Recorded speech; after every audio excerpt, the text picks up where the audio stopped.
The valley was a place few dared to enter. Nestled between jagged mountains and shrouded in mist, it had an otherworldly air, as though it existed outside of time. The locals spoke of strange happenings, but the most chilling tales were of the two creatures said to roam there: a towering Sasquatch with deep black fur and piercing amber eyes, and a massive Yeti, ghostly white and silent as the snow. The stories said these creatures were ancient rivals, bound to the valley by some unknown force. Whenever they clashed, strange lights would fill the sky, swirling, pulsating colors that made the clouds look alive. Over time, the valley became known as cursed ground, a place where no hunter, logger, or wanderer returned unchanged, if they returned at all. One winter, a team of researchers ventured into the valley, ignoring the warnings. They were cryptozoologists, driven by the prospect of proving the existence of the legendary creatures. Led by Dr. Elias North, the group was skeptical of the supernatural aspects of the stories. To them, the lights were a natural phenomenon, and the creatures were remnants of some long-lost species. Armed with cameras, tracking equipment, and provisions for a week, they entered the valley just as the first snowfall of the season began. The valley was eerily quiet, the snow absorbing all sound except for the crunch of their boots. On the second day, they found their first sign: enormous footprints, far larger than any bear's, spaced as though left by a bipedal creature. The tracks led them deeper into the valley, where the air grew colder and the mist thicker. As night fell, the team set up camp near a frozen stream, the landscape glowing faintly under the full moon. It was in the early hours of the morning that the first strange occurrence happened. One of the researchers, Elena, woke to a faint humming sound. She stepped out of her tent and froze.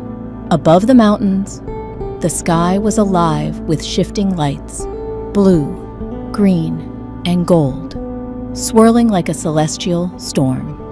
The lights illuminated the valley, and in their glow, she saw two massive silhouettes at the edge of the forest.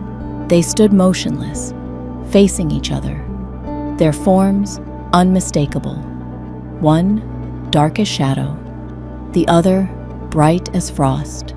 Elena called for the others, but by the time they emerged, the figures were gone. The lights in the sky persisted, growing more erratic, as though reacting to some unseen tension.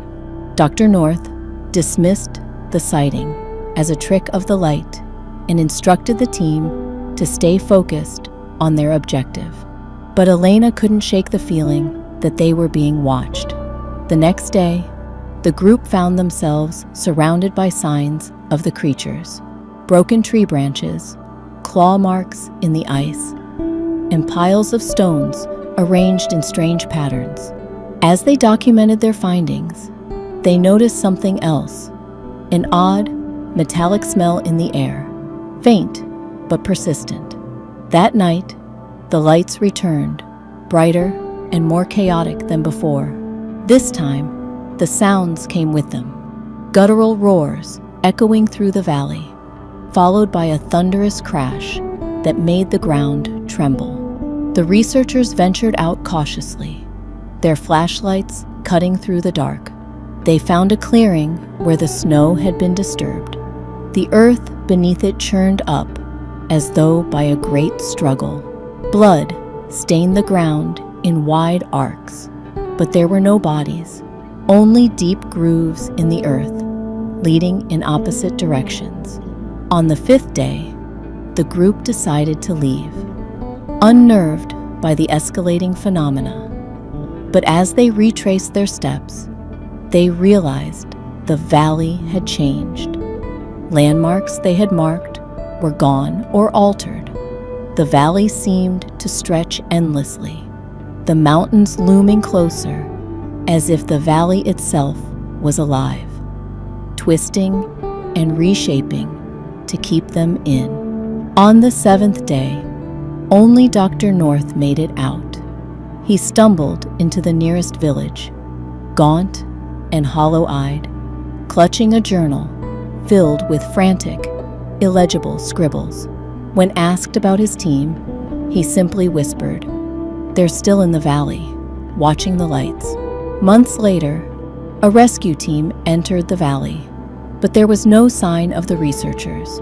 The snow had erased all traces of their passage, and the valley seemed strangely peaceful.